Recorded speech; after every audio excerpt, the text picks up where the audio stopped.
Fox News Alert. Pam Bondi's coming down hard on the resistance. The DOJ just slapped charges on New York Governor Kathy Hochul and Attorney General Tish James for protecting illegals from federal law enforcement. We're here today because we have filed charges against the state of New York. We have filed charges against Kathy Hochul. We have filed charges against Letitia James and Mark Schroeder, who is with DMV. This is a new DOJ, and we are taking steps to protect Americans, American citizens, and angel moms, like the mom standing right behind me. And now we're learning Hochul's canceled a trip to the White House that was supposed to take place tomorrow. New York is handing out driver's license to illegals and then blocking ICE from accessing their database. And Bondi's making an example out of them. New York has chosen to prioritize illegal aliens over American citizens. They're giving a green light to any illegal alien in New York where law enforcement officers cannot check their identity if they pull them over. Law enforcement officers do not have access to their background. And if these great men and women pull over someone and don't have access to their background, they have no idea who they're dealing with. If you are a state not complying with federal law, you're next. Get ready. This isn't revenge. It just so happens that the people who have weaponized the government against Trump are also the ones breaking the law. And we didn't have to make up this law. This law is on the books.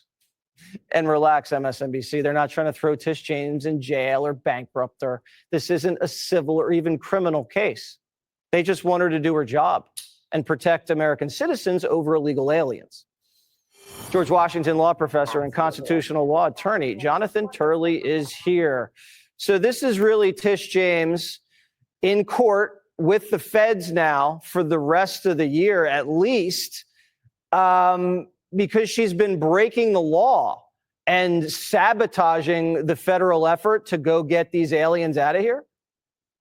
Yeah, this is going to be a very interesting fight, and there's nothing subtle about this. This is sort of smash mouth litigation saying, you know, we're at odds and we're going to have to resolve this in the courts. This is part of a general move by the Trump administration to go ahead and get these fights going. You know, they want to establish the rules. And President Trump has said, look, I'll comply with court orders that go against me. I'll appeal them, but we want judicial review. So this is an important step to try to establish what the rules here really are.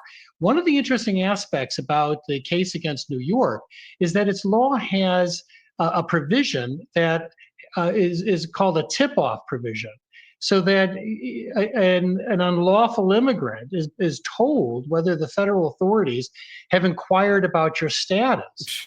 And the federal officials are saying, well, what gives with that? You know, you're basically giving a tip-off to someone that we're trying to apprehend. They have an illegal alien tip line here, so the feds can't find these guys. Is that what you're telling me? So let me get straight. You release into the country, commits crimes, okay, gets out, they don't do anything, gets a driver's license. And all the feds want to do is go inside the database to see where these people live, get their license, get their address, and they're blocking them from that. And then if they try to access it, they call the migrant and say the ICE is on their back. Yeah, the important distinction there, Jesse, is that there's a line of cases in the Supreme Court called anti-commandeering cases. And in those cases, which rest on states' rights, the court has said, look, you can't require the state to carry out federal functions and federal policies. But that tip-off provision is an active effort that works against federal enforcement. And that may make that provision distinct in the eyes of the court.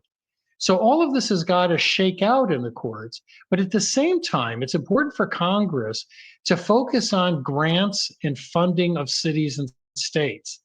There's no reason, in my view, why the federal government has to give grants to jurisdictions that are actively undermining federal efforts. And that will also have to be litigated. But they need to press on both fronts, and I think they are. All right. Well, it's interesting to see Tish James on her heels. Jonathan Turley, thank you so much. A constitutional scholar. Thank you. What a beautiful resume.